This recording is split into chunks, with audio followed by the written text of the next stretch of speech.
Сәлем достар. Бірінші байлық денсаулық деп ата-бабамыз бекер айтпаған. Деніңіз сау болу үшін күнделікті ішетін асыңызды, өмір салтыңызды дұрыстаңыз. Сол кезде денсаулығыңыз мықты болады. Төменде айтылатын кеңестерді орындап жүріңіздер. Бірінші кеңес: таңмен 1 стакан су ішуден бастап, кешке дейін 2-2,5 литр су ішуге тырысыңыз. Адам денесінің орташа есеппен алғанда 60% судан тұрады. Су денсаулық үшін өте маңызды. Ол температураны реттеуге, қалдықтарды шығаруға, жасушалардың дұрыс жұмыс істеуіне, тағы басқа көптеген функция атқарады. Сусыз өмір жоқ деп бекер айтылмаған. Екінші кеңес: мүмкіндігіңіз болса, жеміс-жидектерді, көкөністерді көп пайдаланыңыз. Қуырылған, майға піскен тамақтарды шамадан көп тұтынбауға тырысыңыз. Үшінші кеңес: күнде кешкісін 1 стакан айран ішіп жатсаңыз, ішіңіздегі бактериялар сізге рахмет айтатын болады. Төртінші кеңес: ыстық тағамдарға шыны мен қыштан жасалған ыдыстарды пайдаланыңыз. Пластмасса ыдыстарды қолданбаңыз. Бесінші кеңес: апта сайын 1-2 рет бұршақ тұқымдас, горох, фасол өнімдерін, сонымен қатар балық жеуге тырысыңыз. Алтыншы кеңес: қыс айларында апельсин, мандарин мен лимонды көп тұтыныңыз. Құрамындағы С дәрумені тұмаудан, суықтан қорғайды. Жетінші кеңес: көкөністерден жасалған салаттарды көбірек жеңіз.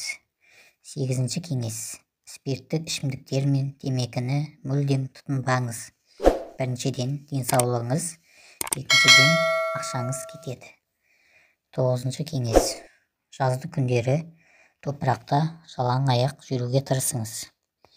Оныншы кеңес: таңертеңгі асқа табиғи балды пайдаланыңыз. 11-ші кеңес: таңғы асты тастамаңыз, түскі асты ішіңіз, ал кешкі асты шамалап жеңіл тамақ ішуге тырысыңыз. 12-ші кеңес: күніне 1 алма жесең, дәрігер қажет болмайды дегендей, күніне 1 алма 1 сәбіз жеп тұрыңыз. 13-ші кеңес: үйдегі ауаны үнемі желдетіп тазартып тұрыңыз. 14-ші кеңес: күніне кем дегенде 30 минут жаяу жүруге тырысыңыз. Қытайлар күніне негізі 10 000 қадам жасау керек деп айтады. Ол бірақ кез келген адамға мүмкін емес. 15-ші кеңес: уақыт тауып дене жаттығуларын жасап тұрыңыз. Жұмыста ұзақ уақыт креслода отырып жасайтындар, үйіңізге инверсионды стол сатып алғандарыңыз дұрыс болады. Жұмыстан кешкісін 4-5 минут шамаңыздың жеткенінше жасап тұру керек. Омыртқа протрузия, грыжа болмас үшін, алдын алу үшін. 16-ші кеңес: энергетик тәрізді сусындарды, коланы көп тұтынбауға тырысыңыз. Оның зияны айтпаса да түсінікті. 17-ші кеңес: тамақпен бірге сарымсақ пен пиязды пайдаланыңыз. Иісі жаман болса да, бактерияны өлтіретін қасиеті болады. 18-ші кеңес: асты асықпай, шайнап ішуге тырысыңыз. Апыл-ғұпыл ішкен ас, асқазанға түскен тас дегендей, шайнамай жұта берсеңіз, асқазаныңызға жүктеме болады.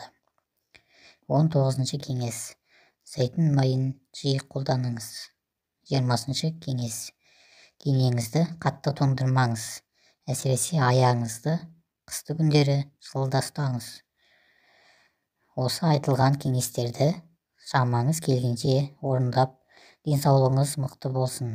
Назар аударғаныңызға рахмет. Каналға жазыламыз.